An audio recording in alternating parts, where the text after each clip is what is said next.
Good morning. कैसे हैं आप सभी। आज जो है ना अब 15 अगस्त तो काफ़ी करीब आ रहा है, तो आज राष्ट्रभक्ति से ही हम शुरू करते हैं। उसके बाद क्लास की शुरुआत करेंगे।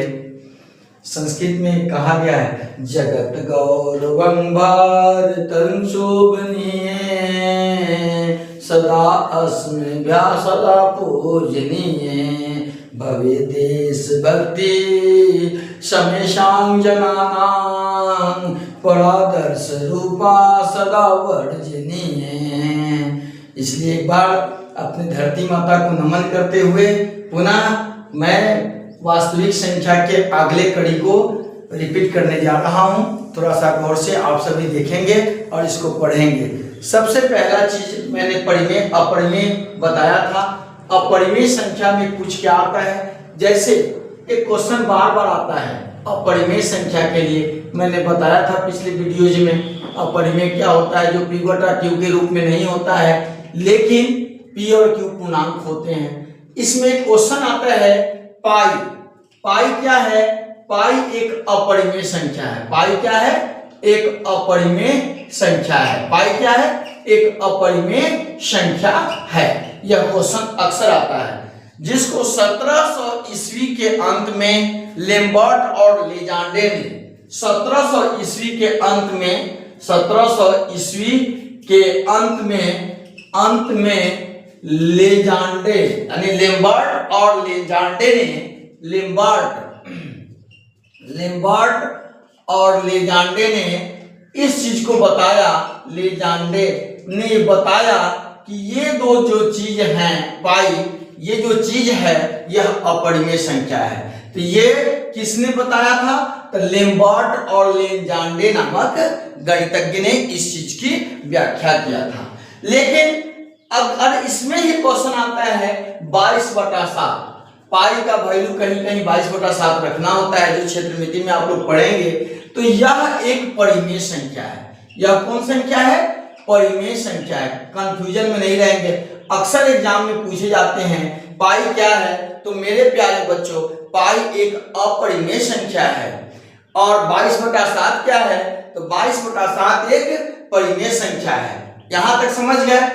अब पाई अपरिमेय संख्या है, इसको किसने बताया था? तो 1700 ईस्वी के अंत में लेम्बर्ट और लेजांडे ने इस चीज की व्याख्या की थी। समझ में आया? अब हम लोग चलते हैं, परिमेय अपरिमेय हो गया है। थोड़ा सा अभाज्य संख्या का टॉपिक छूट गया था, उसको क्लियर करते हुए आगे हम बताएंगे। तब अब हम लोग प्रयास करेंगे कि अब चैप्टर शुरू करें, तो थोड़ा सा इसको ध्यान में रखें। अभाज्य संख्या के बारे में जान लें। अभाज्य संख्या क्या होता है? अभाज्य संख्या को अंग्रेजी में प्राइम नंबर कहा जाता है। कौन सा नंबर कहा जाता है? Prime number. कौन सा नंबर कहा जाता है? प्राइम नंबर कहा जाता है अभाज्य संख्या। अभाज्य संख्या होता क्या है? तो अभाज्य संख्या एक से बड़ी वैसी संख्याएं, एक से बड़ी वैसी संख्याएं, चाहे वैसी संख्याएं जो एक से बड़ी वैसी संख्याएं जो एक के अलावा स्वयं से कटे। एक के अलावा स्वयं से कटे। एक से बड़ी होती है अभाज्य संख्या। एक से बड़ी, जैसे मान लो 2 लेते हैं, 2 एक अभाज्य संख्या है। अभाज्य होते हुए भी सम है, इसलिए इसको सम अभाज्य संख्या भी कह सकते हैं। सम अभाज्य संख्याएं कितनी होती है? तो सम अभाज्य संख्याएं सिर्फ एक ही होती है। वह कौन होता है? तो वह 2 होता है। 2 ही एक ऐसी संख्या है जो अभाज्य होते हुए भी सम है। तो ये किसके से कटेगा? एक से कटेगा। एक के अलावा स्वयं से कटेगा, यानी स्वयं क्या है? 2 है। 2 का निकालना है तो 2 हो गया। यानी इसका कुल डिसीजन क्या हुआ? इसके 2 ही फैक्टर होते हैं। एक होगा, एक स्वयं होगा। जैसे 3 लेते हो तो 1 और 3 हो गया। 5 लेते हो 1 से कटेगा और 5 से कटेगा, यानी सभी में 2 फैक्टर आ रहे हैं। इसको हम लोग अभाज्य संख्या कहते हैं। अब इसका गुण समझेंगे। अभाज्य संख्या का गुण होता क्या है मेरे प्यारे बच्चों? तो अभाज्य संख्या के गुण को जरा सा देख ले। सबसे पहला गुण क्या है, इसके दो गुणनखंडन होते हैं, इसके सिर्फ दो गुणनखंडन होते हैं, सिर्फ दो गुणनखंडन होते हैं, दो गुणनखंडन होते हैं यानी दो ही से कटेगा, एक से और एक स्वयं से। इसका पहला गुण हो गया। दूसरा गुण क्या है, सबसे छोटी अभाज्य संख्या। अगर प्रश्न पूछा जाए सबसे छोटी और सम अभाज्य संख्या कौन है, तो सबसे छोटी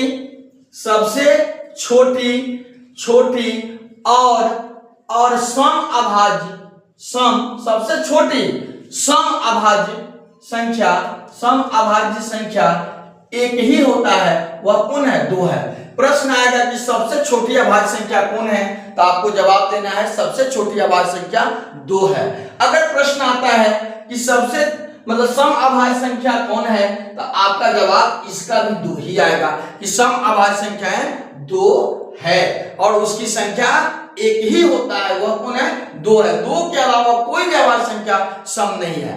तीसरा गुण है एक न तो अभाज्य संख्या है, अभाज्य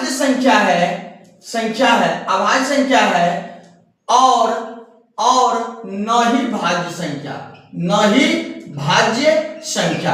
एक को अभाज्य संख्या के में नहीं रखा जाता है। अगर ऑप्शन आएगा क्या एक अभाज्य संख्या है, तो आपको जवाब देना है नहीं, क्योंकि एक का एक ही फैक्टर होगा, वह 1 होगा, एक के अलावा किसी से नहीं कटेगा ना। आपने पढ़ा कि अभाज्य संख्या का क्या होता है, 2 गुणनखंडन होते हैं। कितने गुणनखंडन होते हैं, 2। लेकिन अभाज्य संख्या 1 जो है वह सिर्फ 1 से ही कट रहा है। किससे कट रहा है, 1 से कट रहा है, इसका एक ही को फैक्टर है, इसलिए 1 न तो अभाज्य है और न ही भाज्य है। भाज्य के लिए क्या होगा, 1 से अधिक फैक्टर होना चाहिए, तो इसमें तो 1 का 1 ही हो रहा है, ये चीज ध्यान रखना है।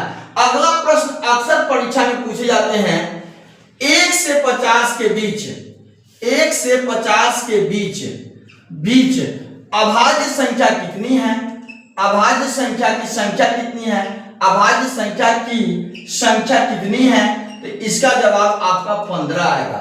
1 से लेके 50 के बीच में जितनी अभाज्य संख्याएं हैं, इसकी संख्या कितनी है, 15 है। अगर क्वेश्चन आएगा 51 से 100 के बीच में कितनी है, ये क्वेश्चन देखो, 51 से 100 के बीच अभाज्य संख्या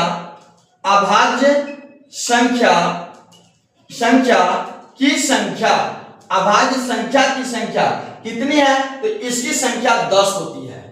1 से 50 के बीच में कितनी अभाज्य संख्या है, अक्सर एग्जाम में पूछे जाते हैं, जवाब देना है 15।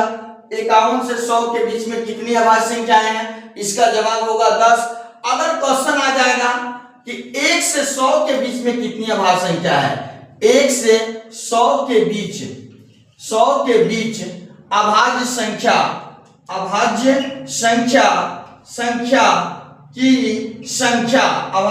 की संख्या, तो इसकी संख्या 15 + 10 कितनी हो जाएगी, यानी 25 हो जाएगी। यह भी क्वेश्चन एग्जाम में अक्सर पूछे जाते हैं। 1 से 100 के बीच में कितनी अभाज्य संख्याएं हैं, तो 25। 1 से 50 के बीच में कितनी अभाज्य संख्याएं हैं, 15। 51 से 100 के बीच में कितनी अभाज्य संख्याएं हैं, 10।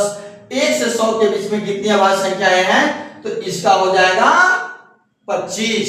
समझ में आ गया, क्वेश्चन आएंगे एग्जाम में बन जाएगा। 1 से 50 के बीच अभाज्य संख्या की संख्या 15, 51 से 100 10 और 1 से 100 के बीच में कितना होगा, 15 + 10 यानी 25। धन्यवाद मेरे प्यारे बच्चों, समझेंगे क्वेश्चन। मैं प्रयास करूंगा, मेरी ये इच्छा है कि मेरे सभी बच्चे इसको समझ जाए, अच्छी तरह से समझे, क्योंकि पढ़ाई जो है ना सबसे अमृत चीज है। थोड़ा सा कड़वा तो होता है, लेकिन इसका फल बहुत मीठा होता है मेरे प्यारे बच्चों। अब है अगला क्वेश्चन, सहअभाज्य संख्या। क्या आता है, सहअभाज्य संख्या, जिसको अंग्रेजी में कहते हैं को प्राइम नंबर। क्या आ गया, सहअभाज्य संख्या। सहअभाज्य संख्या क्या होता है मेरे प्यारे बच्चों, इसको समझेंगे तो इसको ऐसी दो संख्याएं, क्या बोलेंगे, ऐसी दो संख्याओं का जोड़ा जिसका महत्तम समापवर्तक केवल एक हो। ऐसी दो संख्याओं का जोड़ा, ऐसी दो संख्याओं का जोड़ा, ऐसी दो संख्याओं का जोड़ा, ऐसी दो संख्याओं का जोड़ा जिसका मसा मानी मौसा का मतलब हो गया महत्तम समापवर्तक। बहुत सारे बच्चे महत्तम समापवर्त पढ़ते हैं, गलत है। लघुत्तम समापवर्त होता है और महत्तम समापवर्तक होता है। समझ में आया कि नहीं आया? महत्तम ऐसी दो संख्याओं का जोड़ा जिसका महत्तम समापवर्तक एक हो उसको सह अभाज्य संख्या कहते हैं। ऐसी कोई जरूरी नहीं इसका जोड़ा अभाज्य ही होगा, ऐसा कोई जरूरी नहीं। जैसे 2 3 का मौसा 1 आएगा, इसलिए यह सह अभाज्य संख्या है। अब 4 9 4 क्या है? भाज्य संख्या है, तो 4 और 9 क्या होगा? इसका भी मौसा 1 आएगा। का मौसा कितना आएगा? 1 आएगा। 9 में 4 से भाग देंगे, 4 गुना 8, 1 आया, 4 1 4 4, ये महत्तम 1 आ गया। ऐसा कोई जरूरी नहीं कि उसके जो जोड़ी होंगे वह अभाज्य ही होगा, वह भाज्य भी हो सकता है, लेकिन मौसा 1 आना चाहिए। जिन दो ऐसी दो संख्याओं का जोड़ा, दो संख्या है जिसका मौसा 1 आता है, तो उसको हम लोग सह अभाज्य संख्या कहते हैं। इसका लेकर चलेंगे गुण। क्या होता है मेरे प्यारे बच्चों? इसका गुण है, सबसे पहला इसका गुण क्या है कि गुण, किसका गुण? तो सह अभाज्य संख्या का गुण। इसका सबसे पहला गुण है कि उभयनिष्ठ गुणनखंडन 1 होता है। इसका उभयनिष्ठ गुणनखंडन, उभयनिष्ठ मतलब दोनों में शामिल, उभयनिष्ठ गुणनखंड 1 होता है। दोनों में 1 शामिल होगा। जैसे 2 3 लिए हैं तो दोनों में 1 से कटेगा, 2 से कटेगा, 1 से कटेगा, 3 से कटेगा। तो उभयनिष्ठ का मतलब होता है दाव का धुसिया, जो दोनों में शामिल हो। दोनों में कौन शामिल है? 1, इसलिए इसका गुणनखंडन 1 हो गया। पहला निष्कर्ष निकल गया। यानी 2 किस किस से कटा? 1 से कटा, 2 से। 3 किस किस से कटा? 1 से कटा, 3 से कटा, और दोनों में शामिल 1 है। अब दूसरा क्या है? इसका महत्तम समापवर्तक हमेशा 1 होगा। महत्तम समापवर्तक हमेशा 1 होगा। हमेशा क्या होगा? 1 होगा। किसका? सहभाज्य संख्या का। समझ में आया? तीसरा का गुण क्या है कि यह स्वयं को अभाज्य होना जरूरी नहीं, स्वयं को अभाज्य होना जरूरी नहीं। दी गई संख्या कोई जरूरी नहीं कि अभाज्य हो। जैसे मान लो अभाज्य संख्या, कोई जरूरी नहीं कि अभाज्य संख्या होगा उसी का मौसा 1 आएगा, वही सहभाज्य संख्या होगा, नहीं। जैसे मान लो 4 9 का लेते हो, चाहे 8 15 का लेते हो। 8 क्या है? भाज्य संख्या है। 15 क्या है? भाज्य संख्या है। 2 से ज्यादा गुणनखंडन है तो उसको हम लोग भाज्य बोलते हैं। ये अभाज्य नहीं है, ये भाज्य है। इसका मौसा निकालो। 15 में 8 से भाग दिए, 8 एकम 8, 7, इसको घेरे 8 1 7 1 7 1 7 7, यानी एचसीएफ कितना आया? 1 आया। कोई जरूरी नहीं है कि दी गई संख्या अभाज्य हो और उसी का मौसा 1 आए। ये भाज्य होते हुए भी सहभाज्य संख्या है। क्यों? क्योंकि इसका मौसा क्या है मेरे प्यारे बच्चों? इसका मौसा 1 आया है। समझ में आया कि नहीं आया? नहीं आया तो बताएंगे मेरे प्यारे बच्चों। चलेंगे नेक्स्ट क्वेश्चन, वास्तविक संख्या। अब इसके बाद हम लोग चैप्टर में एंट्री करेंगे, वास्तविक संख्या को थोड़ा सा समझ लेंगे। समझने के बाद हम लोग क्या करेंगे? इस चीज को जानेंगे कि वास्तविक संख्या होता क्या है, रियल नंबर। अब चैप्टर से रिलेटेड है, मैं प्रयास करूंगा कि वास्तविक संख्या अच्छी तरह से। अब है वास्तविक संख्या। कौन सी संख्या है? वास्तविक संख्या। वास्तविक संख्या होता क्या है इसको देखेंगे। वास्तविक संख्या होता क्या है? उन सभी संख्याओं का समूह जिसे सीधी संख्या रेखा पर दिखाया जाए। वैसी संख्याओं का समूह, क्या लिखेंगे? वैसे सभी संख्याओं का समूह, सभी संख्याओं का समूह, संख्याओं का समूह जिसे संख्या रेखा पर दर्शाया जाए, संख्या रेखा पर दर्शाया जाए, जिसे संख्या रेखा पर दर्शाया जाए, वैसी संख्याओं का समूह जिसे संख्या रेखा पर दर्शाया जाए। संख्या रेखा पर किसको दर्शाते हैं? आप जब चैप्टर पढ़ेंगे तो मालूम चलेगा। 1/2 को संख्या रेखा पर निरूपित करो, √2 को संख्या रेखा पर निरूपित करो, तो √2 क्या है? यह अपरिमेय संख्या है। 1/2 क्या है? यह परिमेय संख्या है। संख्या रेखा पर परिमेय को भी दर्शाएंगे, अपरिमेय को भी दर्शाएंगे और शून्य भी शामिल होते हैं। तो इसमें कौन कौन से आते हैं? तो इसमें परिमेय अपरिमेय शामिल होते हैं, धनात्मक ऋणात्मक एवं शून्य भी शामिल होते हैं। इसमें क्या क्या शामिल रहते हैं, यानी क्या क्या शामिल रहते हैं, इस पे ध्यान देंगे। इसमें परिमेय संख्या कॉमा अपरिमेय संख्या एवं शून्य शामिल होते हैं, शून्य भी शामिल होते हैं। यानी परिमेय संख्या को भी संख्या रेखा पर दर्शाया जाता है, अपरिमेय संख्या को भी संख्या रेखा पर दर्शाया जाता है और शून्य को भी संख्या रेखा पर दर्शाया जाता है। इस प्रकार से हम लोग कह सकते हैं मेरे प्यारे बच्चों। इसके साथ साथ धनात्मक और ऋणात्मक सभी संख्याएं आ जाती है, धनात्मक एवं ऋणात्मक संख्या भी आता है, जैसे -4 भी आ सकता है, 3 भी आ सकता है। इसको संख्या रेखा पर निरूपित करते हैं कि नहीं? जैसे देखो ये 0 हो गया, 1 हो गया, 2 हो गया, ये संख्या रेखा पर 2 को दिखाया, इधर -1 -2 -3, ये संख्या रेखा पर हम लोग दर्शाए कि नहीं दर्शाए? ये आपका धन हो गया, ये आपका ऋण हो गया और शून्य इस संख्या रेखा पर आया कि नहीं आया? तो जब संख्या रेखा पर आया तो ये क्या हो गया? वास्तविक संख्या हो गया। पहले ही बताया है, वैसी संख्याओं का समूह जिसे संख्या रेखा पर दर्शाया जाए। अब अपरिमेय संख्या को भी दर्शाएंगे, जैसे यहाँ 0 से 1 हो गया, 1 सेंटीमीटर करेंगे, यहाँ मिलाएंगे और यहाँ से ड्रॉप करेंगे, यह √2 हो गया, 1 ये आपका √2 हो गया। ये √2 को भी संख्या रेखा पर दर्शाया, जो आगे आपको पढ़ना है। ये समझाए हैं इससे कि इसमें क्या क्या आता है, परिमेय संख्या आता है, अपरिमेय संख्या आता है और धनात्मक और ऋणात्मक संख्याएं इसमें शामिल रहती है। तो क्या बोलेंगे? वैसी संख्याओं का समूह जिसे संख्या रेखा पर दर्शाया जाए। संख्या रेखा पर किसको किसको दर्शाते हैं? परिमेय संख्या को दर्शाते हैं, अपरिमेय संख्या को दर्शाते हैं, शून्य को भी दर्शाते हैं, धनात्मक और ऋणात्मक संख्या को भी दर्शाते हैं। तो कौन कौन समूह आ गए? धनात्मक संख्या, ऋणात्मक संख्या और शून्य वाली संख्या, सभी क्या है? ये वास्तविक संख्या है। यहां तक समझ में आया ना कि नहीं आया? समझ में आ गया ना? चलिए धन्यवाद। अब है वास्तविक संख्या का प्रकार क्या होता है, इसको जान लो। वास्तविक संख्या का प्रकार क्या होता है? तो वास्तविक संख्या का प्रकार मेरे प्यारे बच्चों, इसमें आता है वास्तविक संख्या का प्रकार। इसका पहला प्रकार में आता है, पहले वास्तविक संख्या में क्या होता है? ऐसी संख्याओं का समूह जिसमें परिमेय संख्या, अपरिमेय संख्या हो, इसके साथ साथ धनात्मक और ऋणात्मक और शून्य संख्याएं भी शामिल होती है। यानी जिसको संख्या रेखा पर दर्शाओगे वो वास्तविक संख्या होगा। तो कौन कौन प्रकार हो गए? सबसे पहला होता है प्राकृत संख्या, जो गिनती की संख्या है, 1 2 3, प्राकृत संख्या को भी दर्शाते हैं, ये प्रकार में आ गया।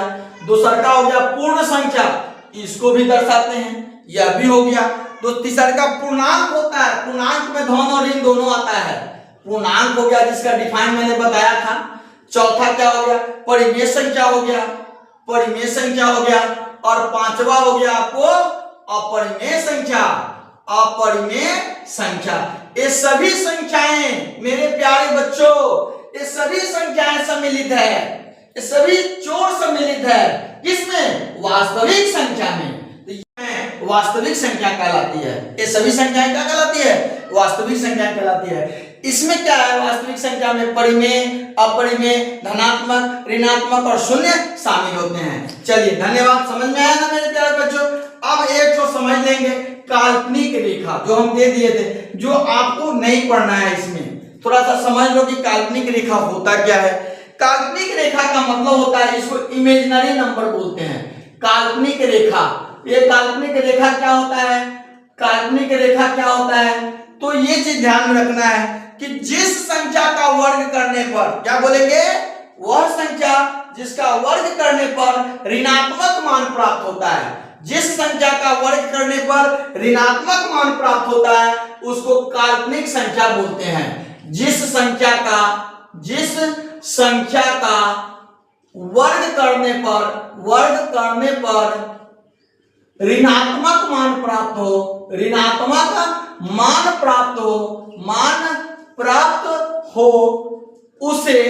उसे काल्पनिक रेखा कहते हैं। काल्पनिक रेखा कहते हैं जिसका वर्ग करने पर इसका संकेत आयोटा माना जाता है। आयोटा, इसे आयोटा द्वारा दर्शाया जाता है। आयोटा द्वारा दर्शाया जाता है। आयोटा द्वारा दर्शाया जाता है। इसका संकेत आई होता है। आयोटा का संकेत, इसका संकेत आई होता है। छोटा आई होता है। इसीलिए जैसे आई का स्क्वायर करेंगे -1 आया, जिसका स्क्वायर करो माइनस में चला है मान, उसको हम लोग काल्पनिक रेखा कहते हैं। यह आयोटा के गुना, अब आई बराबर क्या हो जाएगा, आई बराबर स्क्वायर में है तो रूट में जाएगा -1, इसको क्या लिखोगे 1 गुना -1, समझ रहे कि नहीं? यानी यह 1 के गुणनफल जो होते हैं ना, वास्तविक संख्या 1 हो गया। वास्तविक संख्या क्या हो गया, 1 हो गया, और आयोटा का गुणनफल होता है। किसका? आयोटा का वैल्यू -1 होता है। समझ में आया कि नहीं आया? ये जिस संख्या का वर्ग करने